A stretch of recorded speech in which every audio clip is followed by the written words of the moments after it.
I guess we're ready to go. Good morning, everyone, and thank you for being able to attend the Get On Board Public Agencies opportunities. I hope many of you were able to attend our Monday morning session and even the railroad opportunities. So now what we're going to talk about today is the agency opportunities. My name is Sam Tuck. I work with the Illinois Department of Transportation. I am the Bureau Chief over the Create and Freight Rail Management. We want this to be a great opportunity for people to understand about the public agency opportunities. We have specialists that can guide us through here. So one of the things we have to do is some housekeeping here. So each of the Get On Board sessions including this one, will be recorded to be shared online after the event. So the things that you might not catch today, earlier, is still going to be recorded and you'll be able to pick that up. Please stay muted with your camera and with your camera off unless you are speaking. You may submit questions through the Zoom Q&A, and we will definitely try to address those questions. If we're not able to address them, we will do this at the end of the session. And if we can't get it at the end of the session, still put your question in and we'll get back. Next slide, please. So for today, as you can see, here's the itinerary, 10 a.m. to 12 p.m., the Public Agencies Opportunities Panel, which is including CDOT, City of Chicago, Cook County, IDOT, and Metro. Between 2 p.m. and 3 p.m., working on Create an Insider's Perspective. And we have some people who have been working on the project, Atlas, we've had Landmark, Melkel, Trinal, and a few other groups who have been working, who can give you some insight on how it is to be working on the Create project. Wednesday at 10 a.m. to 11:30 a.m., we have a business presentation, session 1. And at 2 p.m. to 3:30 p.m., we have a business presentation, session 2. And we will have U.S. Congresswoman Marie Newman to speak also. And Thursday is the business presentation, session 3, and closing remarks. Again, all of these things will be recorded.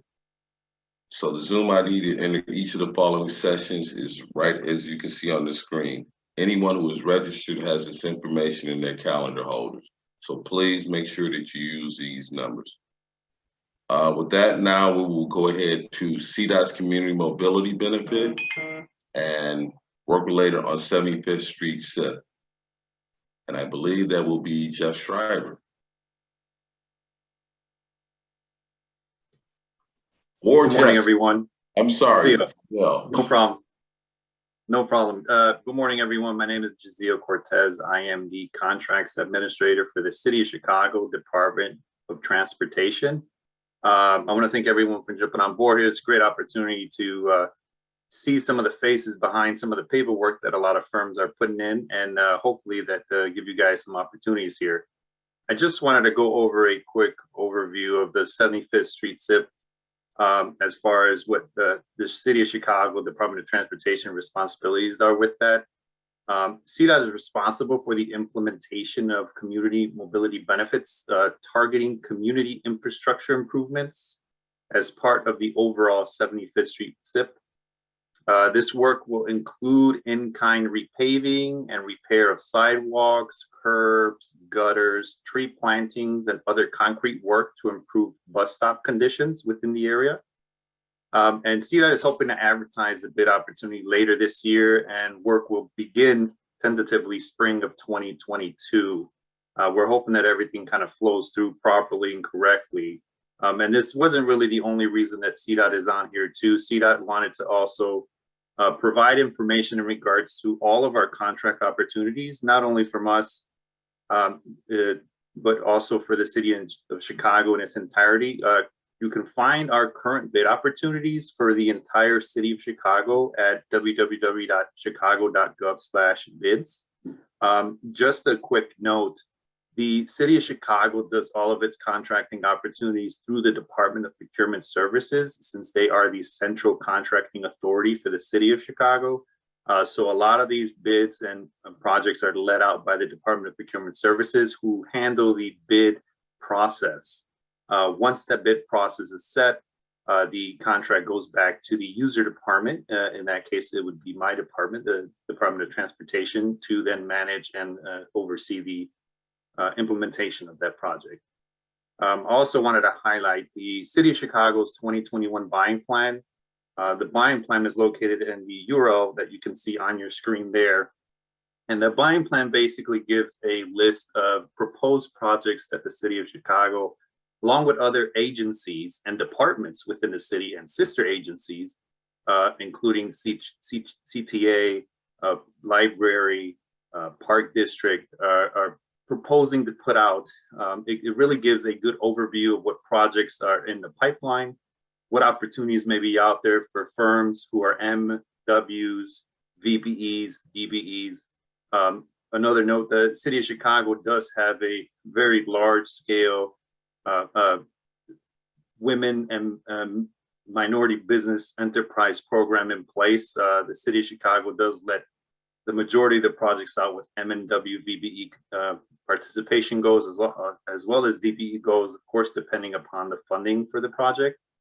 So that really is a good opportunity to see where subcontracting opportunities and also target market opportunities could be available. The last link on there is the CDOT City programs.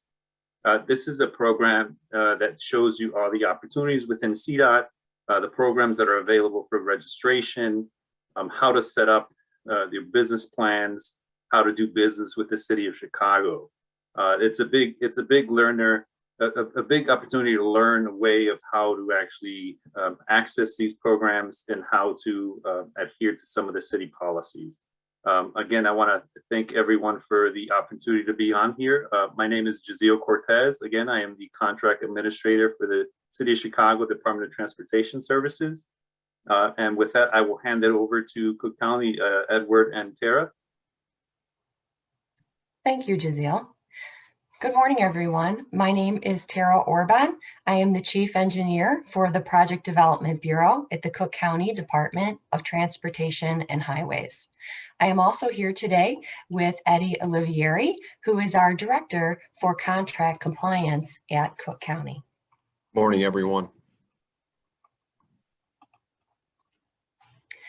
Under the leadership of President Preckwinkle, the Department of Transportation and Highways adopted Connecting Cook County, the department's long-range transportation plan, just 5 years ago in 2016.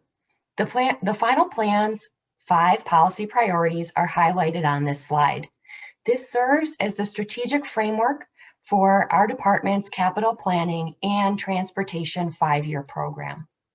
Cook County is playing an increasingly active role in supporting local government in their efforts to build and maintain comprehensive transportation networks. The county has provided monetary and staff support to help municipal and regional transportation agencies leverage revenues to complete or expedite transportation improvements. Through cooperation with local municipalities, high priority projects have secured full funding and been completed in a timely and efficient way. The Cook County Department of Transportation and Highways has been especially successful in helping local municipalities secure federal or state funds by assisting with the local match required for those projects. With the help of the Rebuild Illinois Capital Bill funding, we are advancing an aggressive program over the next 5 years, which is on that pie chart on the previous slide. The next slide highlights some upcoming opportunities. You can also review the Department of Transportation and Highways multi-year program online. Our 2021 to 2025 program will be released in early May, just next month. Now we're here today to talk about the CREATE program. And the CREATE program really embodies all 5 of the department's policy priorities, including work within local communities and promoting regional partnerships to strengthen both our economy and quality of life. Now, in partnership with the Village of Dolton, the Department of Transportation and Highways will be advancing preliminary engineering for GS 23A this winter. This has federal funding for, next fiscal year, which technically starts in September. So we're looking at, like I said, fall or winter for that solicitation. The project will consider eliminating the at-grade crossing of Cottage Grove and the 4 Indiana Harbor Belt and CSX tracks. This project is receiving federal STP shared funds and does require DBE participation. Some of the other contracts I wanted to highlight on this slide is, our pavement preservation, rehabilitation, and maintenance program will significantly increase in size starting in 2021 due to the new revenues from the Rebuild Illinois Capital Program, as well as significant funding for our bridge rehab and repair program and our traffic signal modernization and replacement program. So those are some of the major contracts and initiatives that are coming out from our department over the next few months here. And I'm going to turn it over to Eddie, where he can talk more about how to hear more about these services that will be procured by Cook County. Thank you, Tara. Next slide, please. So under President Preckwinkle's leadership in Cook County, we are absolutely 100% committed to MBE, WBE, and DBE inclusion on our contracts. And so all Cook County contracts that are funded by county dollars are going to have MBE and WBE goals. On the construction side, our aspirational goals are 24% MBE and 10% WBE. In professional services like architecture, engineering services, it's 35% overall MW. Those contracts that are funded in part by US DOT funds, those contracts will have DBE goals. We set those goals similarly. It'd be 34% on the construction side, 35% on the professional services side. We always want very robust MBE and WBE and DBE participation on our contracts, and we're fortunate enough to have had very good participation in the past and look forward to even increasing that moving forward. For those businesses that are interested in looking at more contract opportunities with Cook County, I refer you to 2 websites. The website for our office, the Office of Contract Compliance, which has resources around certifying, as well as resources around accessing contract opportunities, both within Cook County and Cook County sister agencies, as well as other local government agencies, all available on our website. Additionally, the website for our Office of the Chief Procurement Officer is here on the slide. There you can register to receive notifications of all contracting opportunities as they become available. You can also search and look at past contract opportunities, look at bid tabs, see what past vendors have bid, what's been successful. You can also see in real time when other vendors download solicitations so you can utilize that information to help you network. And of course, our offices are always available to help support businesses, either primes to identify MBE and WBE subs, or MBE, WBE, DBE vendors who are looking for primes or who want to participate as primes themselves. We're always available to help. And with that, we'll pass it on to Pam Simon.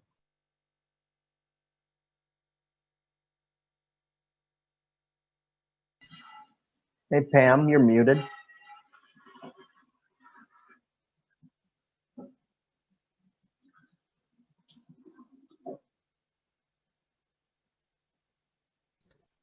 Can There we you hear go. me now? Yes, thank you. I'm sorry. That's all right. Again, my name is Pam Simon. I'm the director of the Office of Business Workforce Diversity for the Illinois Department of Transportation, and also we have a DBE program because we take federal funds from the Federal Highway Administration. Our program is strictly a DBE program. So under the auspices of OBWD, we have Small Business Enterprises, SBE, that handle supportive services, DBE certification, contract compliance, and the HCCTP program. Next slide. Here you'll see the Bureau's process, what each unit does. So under certification, it processes the cert applications. We do the on-site interviews. We also look at work category expansions. If there's a firm that wants to expand its categories of work, we review that. We do follow-up monitoring, and we do all the state and federal reporting. Under the compliance unit, they do the utilization plan reviews, contract goal reviews, goal modifications, labor field reviews. We track final payments and also handle the reconsideration hearings. Under policy and supportive services, that handles the DB annual goal, the DB program doc, supportive services, reimbursement, disparity study, outreach, and our legislative reviews. And I think one of the most important things for any contractor, DBE, certified DBE contractor, interested in working on any of our projects or any of the CREATE projects that have federal funds in it, that you would be well advised to take advantage of the supportive services that we offer. The Bureau manages this, yep, too fast, go back. The Bureau manages the supportive services where we have management assistance, technical assistance, we have the reimbursement program, we have the resource centers, we have district workshops, regional networking events, and annual statewide conference. All of our supportive services are free. So downtown Chicago, 9th and Des Plaines, we have a resource center. We're a contractor, particularly DBE, that's wanting to bid on an IDOT contract or CREATE, in this case, CREATE contract, can go in and get help with business plans, QuickBooks, certified payroll, accounting system assistance. They can get help with estimating and bidding assistance. And all those things, that assistance is free. We have supportive services standing by in order to help anybody that has questions or wants help. If you're getting certified, we do not charge for the certification application. We have certification specialists to help you with your application so that when it's submitted, you don't have 15 calls saying you didn't sign this or you didn't submit this. It saves a lot of time. I talked about the HCCT program, and there will be trainee hours on any of the projects that have the federal highway funds in it. What we offer to contractors that use a graduate, we are in contract with Dawson Tech and Kennedy King. We have groups of students that go through a 12 to 16-week program to help them get prepared to work in the construction field. If a contractor hires any of our graduates, and that graduate is in a Bureau of Apprenticeship and Training program, we reimburse our contractors $15 an hour for every hour that that graduate is working on any of those projects. So if it's one of our projects with federal highway funds on it, that is certainly an option, and we encourage you. It also will help you make sure that you reach your workforce diversity numbers, because the intent of that program is to have minorities and females out on projects. We offer a lot of one-on-one assistance in terms of technical, estimating, bidding, site inspection, pre-qualification, and equipment rates. And all these services are free. So I would advise anybody that's interested in working on some of the CREATE projects or interested in bidding with IDOT, period, to take advantage of the resources that we provide. And we have resources throughout the whole state. There are 10 resource centers. So there's going to be one certainly close to you. And if you need supportive services to come to your office, if you can't make it to one of the resource centers, we also offer you that for free. Supportive services will meet you at your office to go over whatever it is that you are trying to achieve or whatever you need help with. And that's it. Real quick, Pam, this is Sam, and I know I'm going out of order, but I know we have the Resource Center in Springfield. Do we have one in downtown Chicago? Yes, that's at 900 Des Plaines. And it's opened every day. I understand sometimes right now with COVID, people are a little leery, but you can definitely call in, set up an appointment, and even do a WebEx with supportive services if you're not comfortable with going down to the resource center. Excellent. Thank you very much, Pam. Now we're going to turn it over to Alexis at Metro. Good morning, everyone. My name is Alexis Karras. I'm the Department Head of Professional Services Procurement for Metra. All the procurements are handled by 3 areas within procurement operations. That's professional services procurement, materials and services procurement, and construction and facilities maintenance procurement. Metra advertises all of our procurement opportunities on our website, www.metrorail.com. I put a link here that actually will take you directly to the Metra in Business section, which is where all of the procurement opportunities are listed.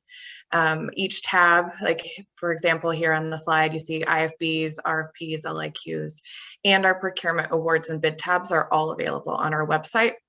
And additionally, you can link to our DBE information, business diversity information from there as well. Most recently, Metra has solicited some CREATE projects that was for P2 and the EW2 bridge lift. My group handles the design section, and then the construction facilities maintenance will advertise the construction portion of those projects. We also have numerous stations, shelters, platform repairs, parking lot improvements, bridge repairs, rail yard improvements, signal upgrades, IT services, software, hardware, and commodities, plumbing, dump trucks, video displays, uniforms, water services. Those are all upcoming in the next quarter. You can find any future plan for solicitations on Metra's annual procurement plan. And the link is also provided here to that. That will list out by quarter when Metra anticipates advertising any of the upcoming solicitations. So I highly recommend you go there to see if there are future opportunities. Now, in order to receive the notifications, you will want to register on Metra's website. If you go to the next slide here, yes. So that will, here's the step-by-step instructions on what you need to do to register. Metra sends out solicitations based on the NAICS code for the type of work. We typically send out to multiple NAICS codes, but be sure to register your firm to the appropriate NAICS code. And that is based on the Illinois UCP directory. And when you register as a DBE with the state of Illinois, then you will be assigned the NAICS codes for the types of work that your firm performs. And you can also then list those in your profile with Metra to receive all the solicitations that are for those particular NAICS codes. And then you will, when we do send out a solicitation, you'll receive an email to the email address that you provided, which will show the advertisement with some basic details about the procurement and what we're looking for. And then you download those solicitations from our website and then follow the instructions for each of the procurement types. And I also added a link to the Office of Business Diversity information so that you can access that as well. And here are some key people to contact if you have questions about future solicitations, how to register, anything like that. The 3 listed under procurement operations are all of the department heads for each of the 3 areas of procurement. That's myself, Alexis Karras, James Barker, and Mikhail Flournoy. And I've also listed contact information for the Office of Diversity and Business Enterprise. That's Shantae Williams. She is the director of that department. She will help you get to the right place. And she helps to explain how to get certified. They perform outreach services, contract compliance, and monitoring. And with that, I will turn it over to Chrissy. Awesome. Thank you so much, Alexis. So just to kind of do a little bit of high-level announcements right now, we have received some questions in the Q&A chat at the bottom. If you do have additional questions, please enter them into the Q&A. Right now, my team is compiling them so we can prepare answers. So we will address your questions through that medium. I also just want to share that these recordings materials we posted to the CREATE website by May 7th. I hope no one right now feels like they need to feverishly write down all of those, links and names and emails. We will have these materials shared with you so you can go through them and digest them. I know sometimes these events really truly work as kind of learning how to learn. And so now you know sort of how to find the portals, how to find the people. So we'll share the specific information with you after this call will be on the website. I also want to add that, this event so far has really showed how to register with the individual agencies to get involved in their procurement streams, which is incredibly important and crucial.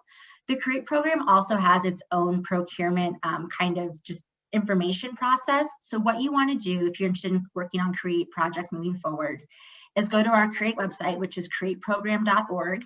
At the very top, there is a Get Involved tab. You press that, and then you press Doing Business with CREATE, and you'll see a page, and there'll be at the very top a link where you can sign up for procurement notifications. You click that, you enter your information, you click the procurement listserv, and that way you can be certain to receive an automatic email whenever the CREATE program has a contracting or professional services opportunity available. So right now, I want to take a few moments, or not more, more than a few moments, to take some time to sort of ask some panelists some questions that I've kind of come to me as we've been having this presentation so far, and a few that I think others will benefit from. And then after that, we'll get into the Q&A. So given sort of the struggles and joys of the online platform, I'm going to go ahead and direct questions to certain participants. That said, after someone responds, other panelists, please feel free to add in and add to the conversation. So definitely meant to be more of a roundtable, not so much just a call and response thing.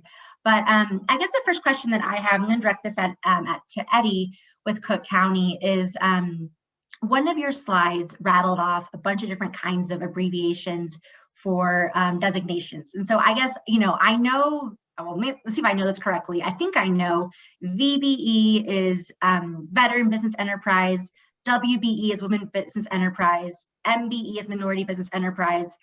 I don't know PDBE or SDVBE. So my first question is, what are those? And then secondly, are some of these better than other? And by that, I mean, just if you're looking to get into procurement channels, is there some that are more of a gold standard? You really want to have those? Just talking about that would be awesome. Certainly. So the SDVBE is Service Disabled Veteran Business Enterprise. And PDBE is a newer certification. It's about 2 years old, and that's Persons with Disability Owned Business Enterprise. And so I always recommend obtain any certification that your business qualifies for, because different contracting opportunities, you're going to have different more advantageous certifications depending on the contract opportunity, and also depending on the agency with which you want to work. For example, the City of Chicago and Cook County has reciprocity, meaning that if you're certified by either agency, you will receive that certification's credit at the other. So if you're certified at Cook County as an MBE, you will get MBE credit on contracts at the City of Chicago. Additionally, the state of Illinois' BEP program also has a new fast track program that allows city or county certified MBEs or WBEs to achieve the state certification in as little as 1 week. It's a really, really fantastic opportunity. And so we highly, highly recommend that. I think I answered everything. Was there anything else that I missed, Chrissy? No, that was great. It looks like maybe Tara wants to chime in as well. Great. No, I'm good. Just I have my camera on. You have your camera on, so okay. No pressure. Not a problem at all. All right, awesome. So I'm going to direct this question to Pam with IDOT. So you mentioned the HCCTP program, which again, testing my knowledge here, is the Highway Construction Careers Training Program. Can you tell us a little bit more about that? And then also a little bit more about the Mentor Protege program, sort of what that is and kind of what kind of firms work together on that? Okay, so yes, the Federal Highway Department requires each state that receives funds from them to have a on-the-job training program. So the HCCTP is our on-the-job training program. And we have intergovernmental agreements with 12 community colleges throughout the state for the training of these students. So they go out, project coordinators go out, they recruit X number of people or sign them up and then do the weed out program. And these students then hopefully go through the whole training program. When they come out, they're a little bit above head and shoulders of the average person that's interested in working in construction, because we give OSHA training. They get a chance to put their hands on different tools and work on different projects. And so at the end of their graduation, then IDOT actually stays with these trainees, these graduates, for a year to try and place them on a construction project in a Bureau of Apprenticeship and Training program. So we want to make sure that we're offering them sustainability, because 5 years from now or 6 years from now, when CREATE project is over or the Jane Byrne is over, we want to make sure that they are still able to go to work. We don't want to make it just, you're on this project and yes, you made good money, but now what do you do? So that's why they have to be in a Bureau of Apprenticeship and Training program with the hopes of reaching journeyman status to be able to carry them on. The Mentor Protege program is on the consultant side and also on the construction side. And the object of that is to take a protege that would like to add to his categories of work, but really doesn't have the means or doesn't have a teacher per se. So we don't make the mentor protege marriages, I call them, because I don't want to be responsible for anybody's divorce. Okay. Amen. So what we do is we encourage our DBE firms to go out and talk to prime contractors and see if they will mentor them, and then be able to get on a project together and be able to learn and expand their categories of work so that they can then bid on even more projects. And that's kind of it in a nutshell. So, you know, I know that you're not the app matchmaker making the matches happen, but I'm curious if you want to get into the pool of being firms that want to work together. I guess either you or Sam, how does one sort of put out their profile that I want to be part of this mentoring program? How do you get into that pipeline? You know, what we encourage firms to do is to go to any networking events, give a contractor an actual call and say, hey, you know, whether they've worked with them or not, but I notice you do this and I'd like to get better and I'd like to learn, you know, how to be able to do that. On the consultant side, you know, it's with consultants, if you don't get a particular type of work, you've got engineers sitting there that, you know, are not busy because you don't have the capability to bid on a certain bridge or whatever the criteria is. But if you're working with a mentor, you know, they're able to guide you and help you be able to obtain that certification. Chrissy, if you don't mind, and Pam, if you don't mind, I want to add on, like with the CREATE program so far, Pam had mentioned some great points. With the HCCTP students, we have some on the CREATE program that have been very successful in partnering with the railroads also. We talked about that yesterday, where there were some good highlights where the railroads have even picked up some of those students, and actually they're working for the railroads now in some of their programs. The other thing is with the Mentor Protege program, Pam mentioned it, this is very important for smaller firms to be able to have that in their criteria where they are now being able to do railroad work or do certain special skills that was outside of them. Many of the main consulting firms are primes. That's what we're looking for and create. We can't force that, and we're looking for that, but it's an opportunity to go ahead and bring in smaller firms to learn. And for any of the big firms out there that's listening, we're looking for new partnerships. We're looking for that. It gives an opportunity for people to actually help and assist you, and they're learning. So we heard Congressman Rush say we're looking for racial equity. These are the opportunities where you can do that. That's all.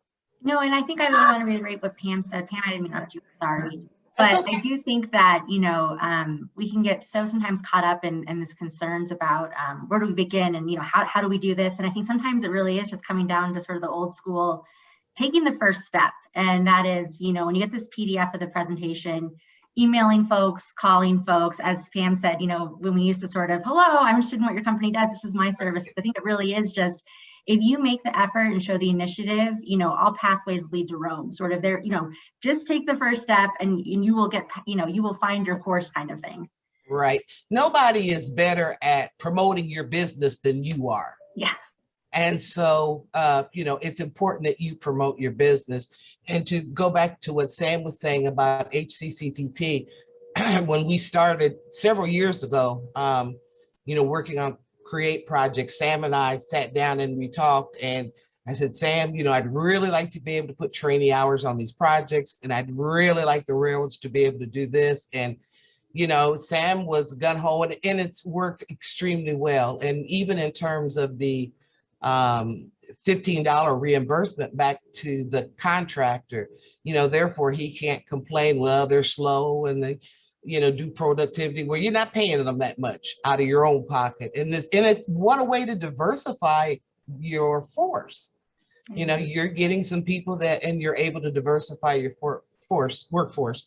So the HCCTP has really been a good deal. And of course, it wasn't something that the railroads had really encountered before. So, you know, I got to give credit to Sam and his group with working with them so that they understood the importance of it and the benefits of it, because it's a benefit for them. So that's it. No, yeah, and that also, sorry. I have one question to ask you, and I think I know the answer, but I'm going to ask you. So the mentor protege, does that count towards the DBE Gold credit? Yes, if you list it up. No, if you've got a protege working on your project, whatever work they do, because they're a DBE, is still going to count toward the DBE goal. And that actually lines up with one of our Q&A questions, which is, does a company that's being mentored through the Mentor Protege program need to be pre-qualified with IDOT? They don't have to have pre-qual on the construction side. And if you're a consultant, you're already pre-qualified. So you just have to be a certified DBE. Okay. In order for the contractor to get the gold credit. Perfect. So there's approximately 2,000, and I didn't really talk about this before, and I'm sorry. There's approximately 2,000 certified DBEs in the UCP directory.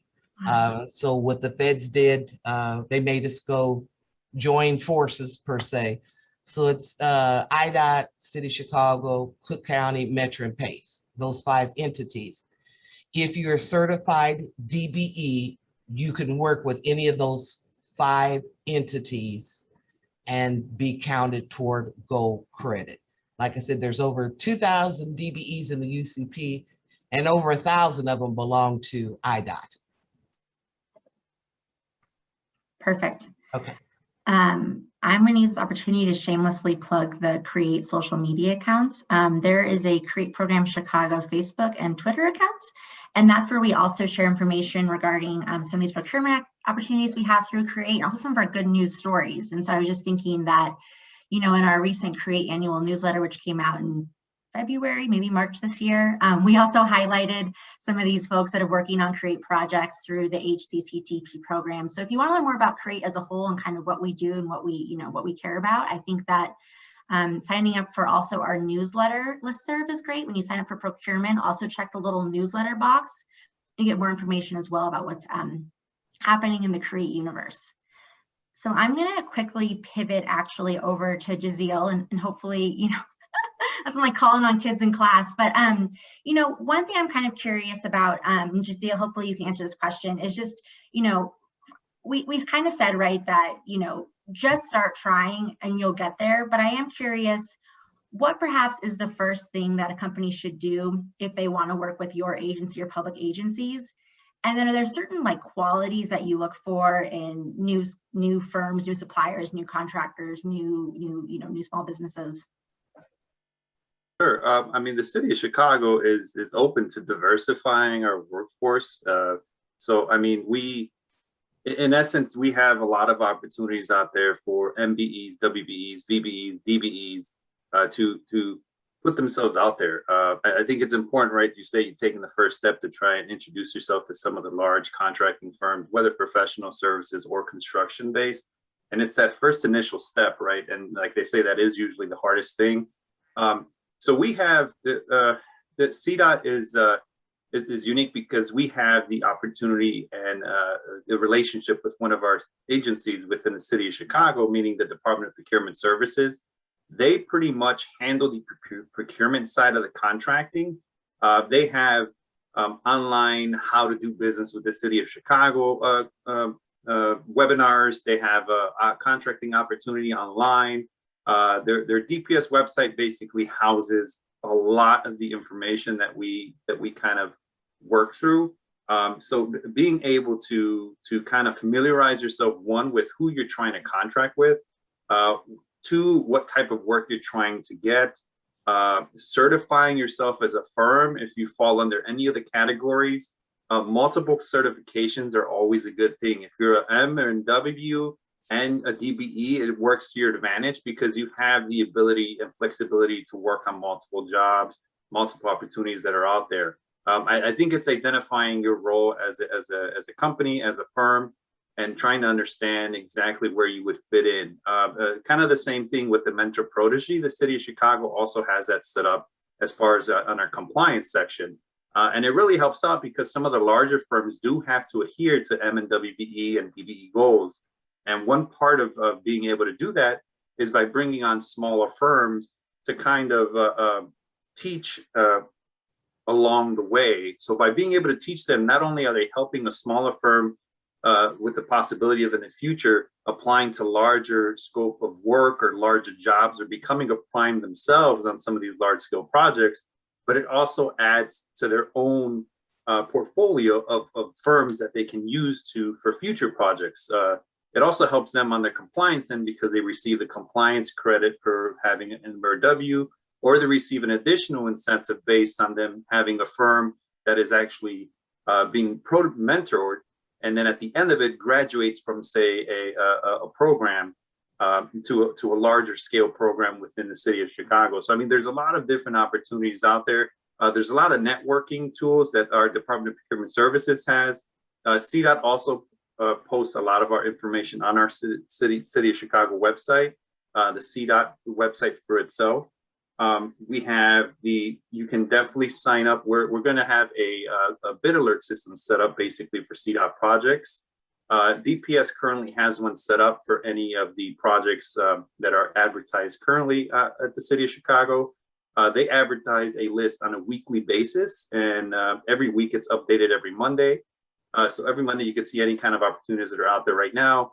It has the contact information of the person who's actually working on the contract, what department it's for, and also when the bid due dates, opening dates, and all that information is all contained in there. But I mean, it's really a matter of putting yourself out there, making some phone calls, and also really important is trying to be in those pre-bids. Pre-bid meetings are very important because they are a networking tool that a lot of people kind of use, and they don't realize sometimes that it's much easier, especially right now, we're not doing a lot of the in-person pre-bids. So a lot of the virtual ones, it's literally just dropping in on a phone call, putting your phone on mute, just listening to who the people are in the background, who's there, who's not there, receiving the list of participants, and then kind of doing your own outreach. And that really helps out because it opens up a ton of doors. Maybe for this one particular project won't work, but then maybe one of these large vendors has you in mind for something else that they're working on. They could definitely onboard you for any kind of activity. So that's another really important one as well. I love when I have the talking points in my head that I want to cover, and then Jaziel just like knocks them all out. So that is perfect. I just want to add a couple things just to kind of clarify and reiterate and bring it home. So create procurement and contracting opportunities have pre-bid meetings. And so that will accompany our opportunities. And it really is just, you know, people that want to learn about a project, you know, come to the meeting. Folks that are actually leading that project will present on it, give you more information about what the requirements are, kind of work that's needed, things of that nature. That's a great way to kind of see literally who's in the room. And these are happening virtually right now, so they're continuing to happen during COVID. A few other places to get a sense of kind of who do you want to try to know. The folks that attended Get On Board this week, that information will be shared on the CREATE website along with these presentations and recordings. So you'll have a sense to say, oh, okay, looks like Jacobs was there. You know, what does Jacobs do? And have they worked on CREATE previously, and kind of do your sniffing starting there. Additionally, a few places to look at to get a sense of who's worked on CREATE previously. If you go to the CREATE program website, which is going to become your new best friend, your new library of sorts, I would look at two places. If you go to the latest news at the very top and then press the newsletters tab, listed there in the archive is our notifications when we have selected firms for previous contracts. So anytime we select a firm for either a design engineering or for, you know, we'll send out a little announcement saying, you know, we selected Ardmore Roderick to provide engineering design on this project. And then in that announcement, it'll say other DBEs that are working on it. So you can get a sense of who are your peers and who are the firms you want to try to work with. So again, that is on the newsletters tab of the CREATE website.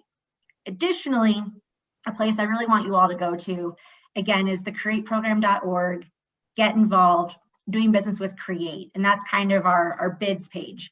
That applies for both design, engineering, and construction work. And if you look through the bid awards table, you'll see firms that have previously worked on CREATE projects. So you can get a sense of some of the people you want to get to know.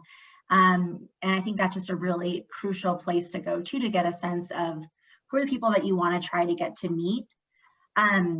Additionally, I'll add that this afternoon at 2 p.m., we have our Working on CREATE panel. And that is where we have a few firms that have worked on CREATE previously, some DBEs that are going to kind of share their lessons learned and kind of their information on how they got into the mix. And so definitely I recommend coming to that panel. If you are curious and sort of learning more about the DBE experience, perfect. That is right there, 2 p.m. today. Another question that I want to ask our panelists before diving further into the Q&A, I actually want to see if Alexis can answer this one, is, you know, what is unique, if anything, about CREATE program contracting and procurement versus other opportunities that your agency has? So I will say that one thing that's unique about the CREATE projects compared to most of Metro's projects is actually that it's FHWA funding versus FTA funding. Metro predominantly uses FTA funds and other, you know, similar grant funds. So that is one of the main differences. But also with each of the CREATE projects that we've worked on, there's been an outreach event such as this. So that is, it's also much bigger than our typical, you know, pre-proposal meetings that we would have. So there's definitely some options there. Any of these projects that we do, it's a really hefty package to go through. There's hundreds of pages typically, but we do try to provide, you know, instructions, checklists, everything to ensure that you can be the most successful with your submittals, you know, on the projects. We do advertise those in multiple, newsletters and newspapers. And we're always available. The procurement agent who's assigned to it, all of their contact information is in there. For any questions, we usually have a question period, maybe sometimes even two, just to make sure that we really cover everyone's questions. And then typically with the pre-proposal conference, our DBE department also participates and then provides instructions there on how to complete the forms, who to contact, everything like that. But for the most part, it's pretty similar to some of our other procurements, but obviously the funding is a big difference, and the amount of networking. But of course, like Jazeel said, if we have a pre-proposal conference, we always post the list of attendees afterwards so that people have the opportunity to network. Perfect. And that actually ties in with a few questions we've received from the Q&A, or so I'm going to make a tie-in. A few folks have wanted to know, how do you get into the Amtrak system, or how do I work with some of the railroads? And so, especially the freight railroads. And we actually had a panel yesterday morning that was a time, this panel essentially, but for the railroads. And so for folks with questions about that, you go to our website and you will see the recording and the presentation for how to work with the railroads. So more of their contracting side. A question that I have, maybe Pam is the best person to answer, but if anyone else wants to chime in, for CREATE projects, does only being a DBE count? I know that because it's federally funded. So as Alexis was saying, this is the tie-in, right? Federally funded projects, generally many of the CREATE program projects are, especially the larger ones. Do you have to be a DBE, or is MBE, WBE, do those kind of count for that credit of sorts? And Pam, you're on mute, so maybe we can, there you go. No. Okay. Because there are federal highway funds in them, in order for the contractor to obtain gold credit, you have to be a certified DBE. You can have all the other acronyms, but if one of them's not a DBE, then the contractor is not going to receive gold credit for you working on that project. Now, I'm also going to, I think, further clarify, let me know if I'm incorrect, and maybe Jazeel can speak to this some too. And so what you just said, Pam, is true for the federally funded CREATE projects. Correct. If I'm not mistaken, as I think Jazeel presented in the beginning of his presentation, there is some sort of smaller CREATE or CREATE adjacent work that's happening, especially some of those community mobility improvements. Yes. And those, if they're not federally done, then the MBE kind of it carries more weight. Is that fair to say, or it applies maybe? It would apply. So if there's no federal funds on any of the other projects, then the other acronyms, alphabets could be used on it, and the contractor would be able to obtain co-credit. But any of the projects that have FHWA funding, you have to be a certified DBE in order for the contractor to get gold credit. And those contracts are looked at on a contract by contract basis in terms of a DBE goal being set on them. You cannot just say, I'm going to have a 25 or 20 or 30% goal on any project that has federal funds in it. It has to be evaluated and looked at project by project basis, and then a goal assessed or assigned to that particular project. Okay. Hey, and one thing I want to add in, so it's not going to be like it's unknown. When the advertisement goes out, it specifically states that it's a federal funded project, the DBE percentage is this. So it will not say WMBE or, the other acronyms, as Pam said. It will specifically say that. And when our advertisements go out, they're basically what Chrissy told you guys to do. Go to the website and check, but we look at, I think it's sometimes it used to be OI. I'm just going off the top of my head for everybody, but we put those advertisements out. They're on our list servers for Cook County, CDOT, and even IDOT. So again, that advertisement will tell you specifically that it's a FHWA project, it's federally funded, not FHWA project, excuse me, but you're using FHWA funds and it's a DBE percentage that's required.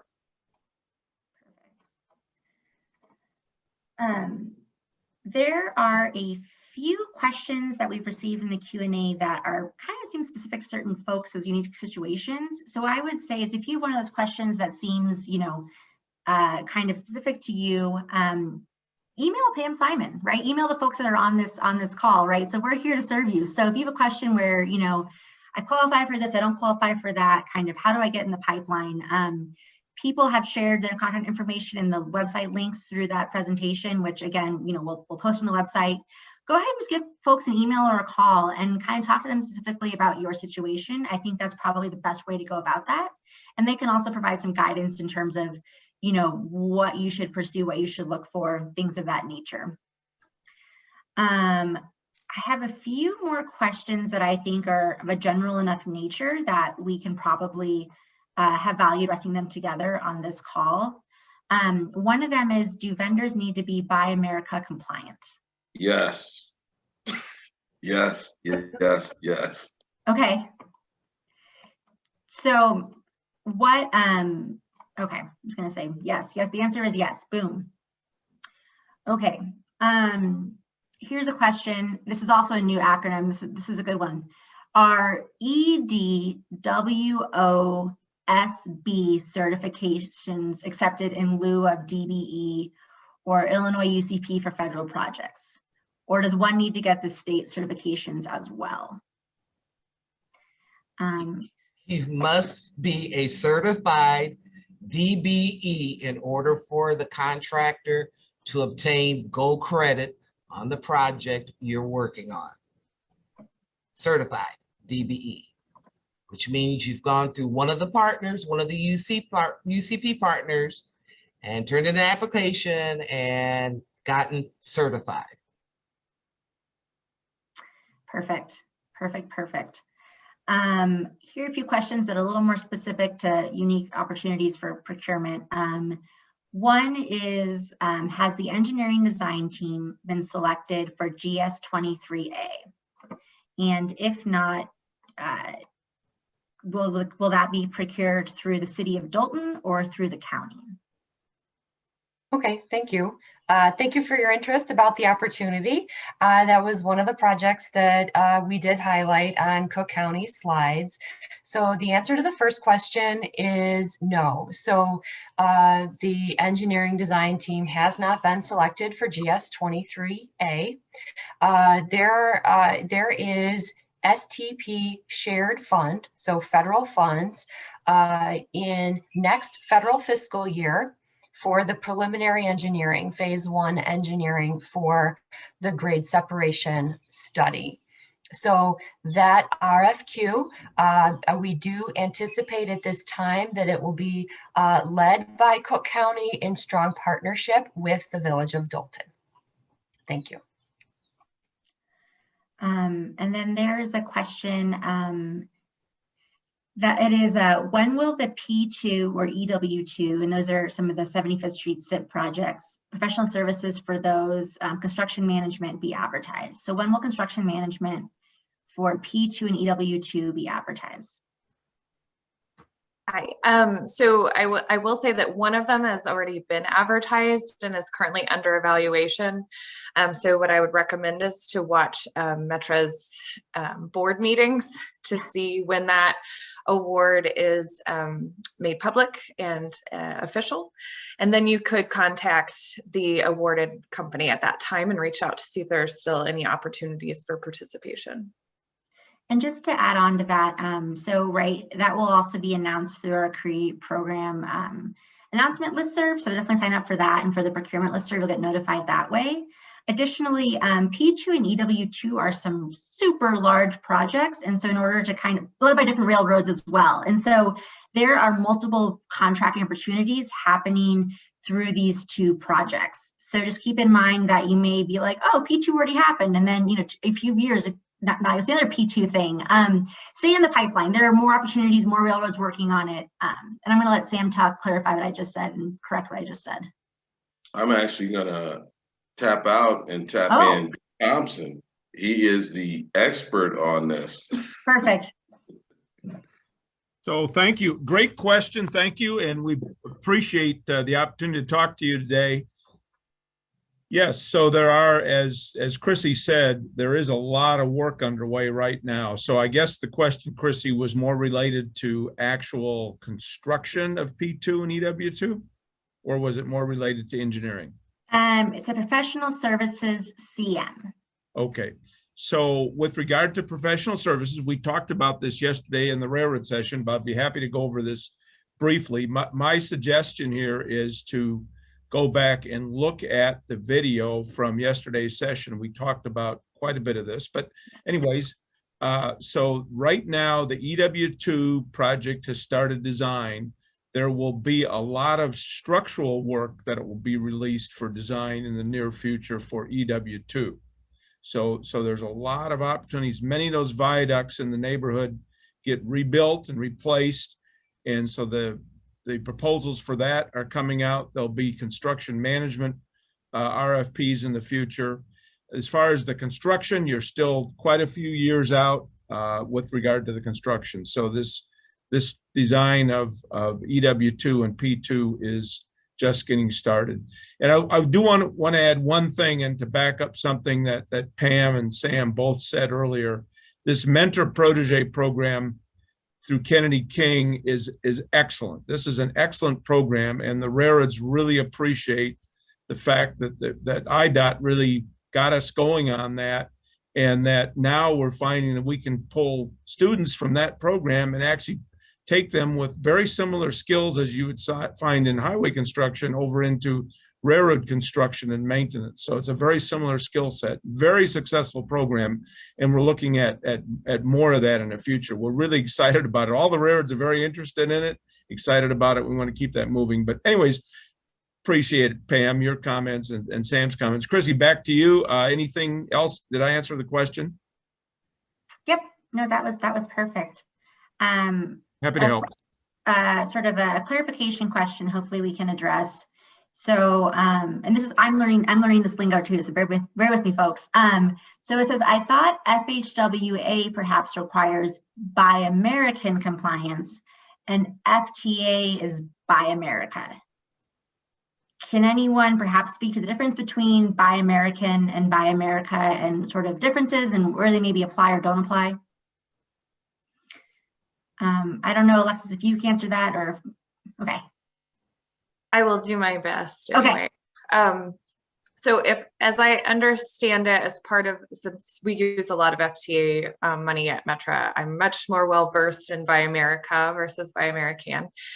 But so basically part of the Surface Transportation Act, I believe it was, that established some of the requirements for Buy America compliance, and that's what the FTA follows and uses. So depending on the type of service or project that's being requested, whether it's materials or some other kind, if it's just equipment, it's construction, those have different levels of Buy America obligations.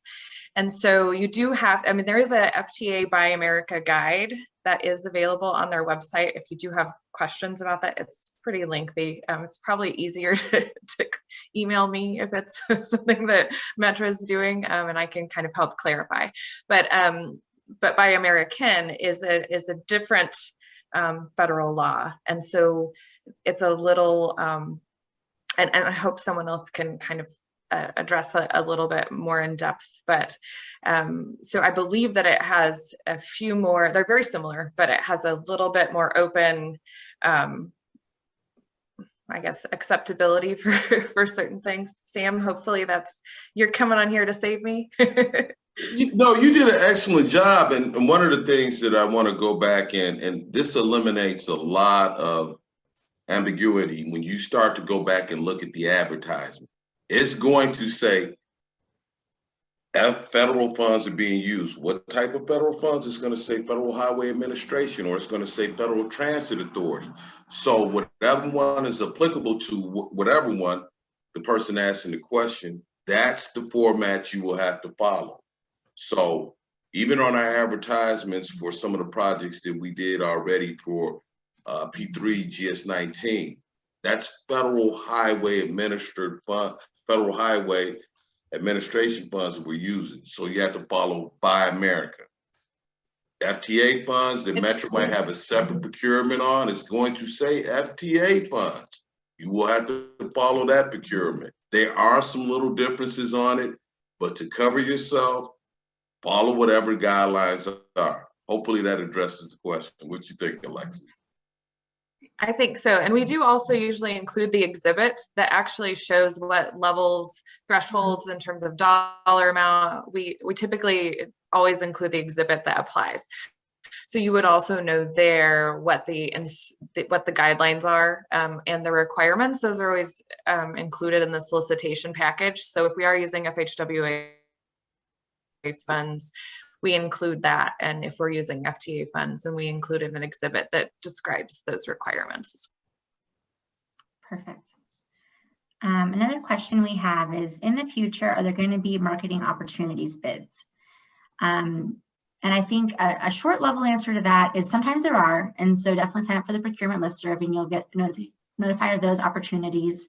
I think also if you're a smaller firm, you're still doing marketing or public involvement on some of these awarded contracts, definitely, I think get to know some of the big engineering and some of the big prime, some of the big construction companies and get them to know who you are, and that way when those opportunities arrive or they need to do teaming or put out proposals or might need some help with marketing, they know who you are, that you're in their Rolodex. I think that's a great way to go about that. I also will share, to echo Bill Thompson's comment about recommending folks watch yesterday morning's panel of working with the railroads. Some of the smaller railroads, Indiana Harbor Belt and Belt Railway Company of Chicago both noted they're small firms, like they're small organizations. And so if you want to perhaps do marketing for IHB or BRC, if you send them an email directly, they will love to hear from you. So, and again, that information is all available on that slide, which we posted before May 7th on the CREATE website. So if you're interested in doing marketing, I think, market your firm, get the word out there and see what possible opportunities arise in the future. So definitely some potentials for making networks there. One thing I also want to just flag is that if you had a question in the Q&A that you feel we did not adequately address, or again, if one of your questions is one of those more tailored to your unique situation kind of things, please send an email to info@createprogram.org. And over the next 2 weeks or so, we will, go through those emails and provide thoughtful responses to those. Additionally, on the createprogram.org website, I think it's towards the very bottom, it's kind of small. There's a contact us link. Press that. It'll also send an email to that same kind of repository, and a great way to get a hold of us in case you have further questions. Similarly, if you don't have a question now, but you have a question in 2 days, info@createprogram.org is the best way to reach us. What was I going to say? Oh, I don't know if anyone can speak to this right now, and if not, no pressure, but I know that a few of our public agencies on this call mentioned that you often hold vendor workshops and networking events and things of that nature. And I'm sure that's probably been at least somewhat modified due to COVID, but I'm curious if anyone has any upcoming networking or outreach events that they want to share right now during this panel session.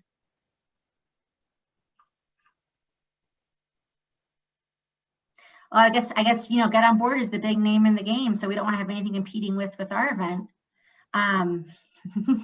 Hey, Chrissy, sorry. No, you're good. We don't have anything specific out right away, but if they do go onto the Department of Procurement Services website, they have weekly seminars and webinars and stuff on there. So there's definitely ways to check the information there. And also the bid opportunities list that they post also has the pre-bid schedules and all that, and all the information as to how to log into it. A lot of Zoom and Teams meetings, of course. Yeah.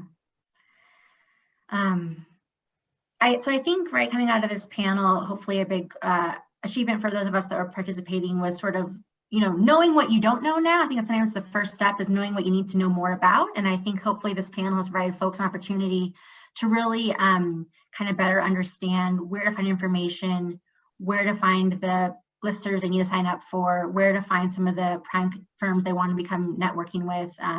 So I think hopefully this has provided you enough information to kind of make those first steps. And again, any degree of, I think, enthusiasm and effort will lead to results. And so truly start emailing folks, start getting on listservs. Don't feel like you need to have it all figured out before you take that first step. So fortunately, we have this kind of last final slide just to kind of, again, bring home how to get in touch with us and stay in touch. The email info@createprogram.org, our website. Again, like us on Facebook, follow us on Twitter. We post about weekly to those sites with, procurement opportunities, information about our community involvement, information about some project developments in terms of groundbreakings and construction highlights. So it's a great way to get a sense of the flavor of Create and to kind of get to know our vocabulary and the things that we really are passionate about. So I'm going to go ahead and wrap up our panel right now. Thanks to everyone who joined us. We had a really robust, I think we had about over 100 attendees. So thank you all so much for taking the time today to join us. And just a reminder for upcoming events, this afternoon is when we have our workshop at 2 p.m. with the Working on Create Insider's Perspective. That's where some local DBE firms are going to talk about how they got involved with Create and how their recommendations for folks looking to do similar work. Wednesday, tomorrow in the morning and in the afternoon, as well as Thursday morning, we have our business presentations, and that's where we're having about 5 DBEs per each session present on their services. So that way some of the prime consultants out there can get a sense of who's out there and who wants to work with them. So it's a great way to see who else is out there and to learn other people that are doing work that larger firms might need in the next months and years ahead. I'm also excited to share that Wednesday afternoon's business presentation panel will include U.S. Congresswoman Maureen Newman of the Illinois 3rd District. She serves on the House Transportation Infrastructure Committee. So she is a very crucial player in the transportation landscape, and we're excited to have her joining us at that session. Just to make things easier for you all, the link that you use to join this session is the same link that you will use for future sessions moving forward. Likewise, if you're the kind of person where you just pull up Zoom desktop app, the ID to enter for future meetings is the same as this one. It's that 961 number at the bottom of the page. So I'm gonna wrap things up right now. Again, thank you all so much for joining us. We'll be in touch as the week unfolds, and have a great rest of your Tuesday. Thanks very much. Bye.